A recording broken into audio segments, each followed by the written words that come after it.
दोस्तों आज हम बात करने वाले हैं 30-40 साल पहले के गांव के जीवन के बारे में। दोस्तों उस वक्त गांव के लोगों की जिंदगी उतनी आसान नहीं हुआ करती थी जितनी आजकल है। सुबह उठते ही सभी लोग अपने अपने काम पे लग जाया करते थे। छोटी से छोटी चीजों के लिए मेहनत बहुत ज्यादा करनी पड़ती थी। मेहनत बहुत ज्यादा थी लेकिन सुकून भी था। दोस्तों उन दिनों गांव में ज्यादातर खपड़ेल और छप्पर की मकान हुआ करती थी। आंधी और बारिश के मौसम आने से पहले इन कच्चे मकानों को ठीक किया जाता था और अगर मकान ज्यादा पुराना हो जाता था तो उस पर नया छप्पर लगाया जाता था।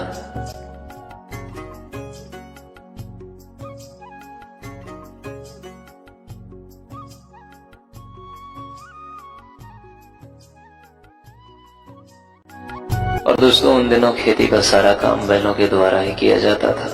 खेतों में हल देना, धान के पौधों को खेत तक ले जाना, खेतों में पानी देना, फसल की कटाई के बाद उसको घर लाना और फसल को तैयार भी बैलों के द्वारा ही किया जाता था। खेती के अलावा कहीं जाने आने के लिए बैलगाड़ी और शादी में बारात भी बैलगाड़ी से ही जाया करते थे। और दोस्तों उस समय गन्ने का रस भी बैलों के द्वारा ही निकाला जाता था। और दिन भर की थकान के बाद शाम को रेडियो पर विविध भारती की सुरीली तान मानो सारी थकान दूर हो जाती थी और बहुत ही खूबसूरत नजारा होता था। वो बुजुर्गों की लगी चौपाल, इधर उधर की बातें और आने जाने वाले लोगों को टोकना और चारा मशीन से घास को काटकर पशुओं को बड़े ही प्यार से खिलाना और थोड़ी सी पानी निकालने के लिए मेहनत बहुत ज्यादा करना। और दोस्तों उस समय गांव में अनाज इसी में रखा जाता था।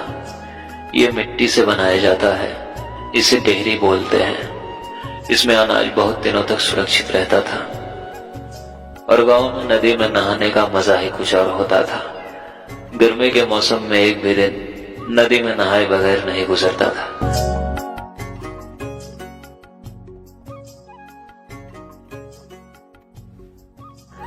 और दोस्तों सुबह होते ही सारे पशु खेत की तरफ निकल जाते थे अपने भोजन के लिए।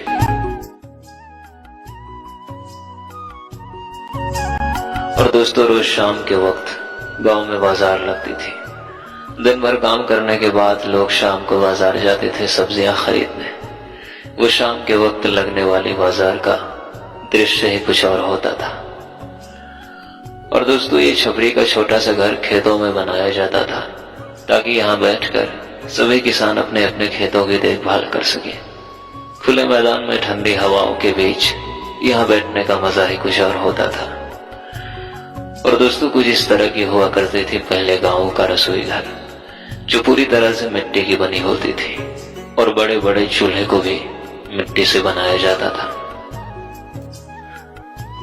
और दोस्तों इसे हंसिया बोलते हैं। गांव में सब्जियों को काटने के लिए इसी का प्रयोग किया जाता है। और दोस्तों गेहूं की फसल की तैयारी के बाद जो भूसा निकलता था उसको ऐसे ही भूसा घर में स्टोर किया जाता था गाय बैल और भैंसों को खिलाने के लिए। और दोस्तों गांव में जब भी कोई त्योहार आता था तो उसके पहले घर की सफाई की जाती थी और गीली मिट्टी से घर आंगन और घर की दीवार हर जगह पुताई की जाती थी। और पुताई के बाद घर आंगन सुंदर लगने लगता था।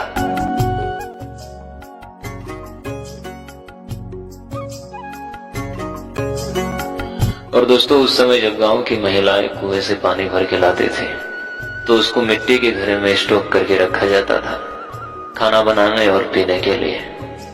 और दोस्तों जब कुएं में बाल्टी गिर जाती थी तो उसको इसी कांटे से निकाला जाता था। इसको हर जगह अलग अलग नाम से जाना जाता है।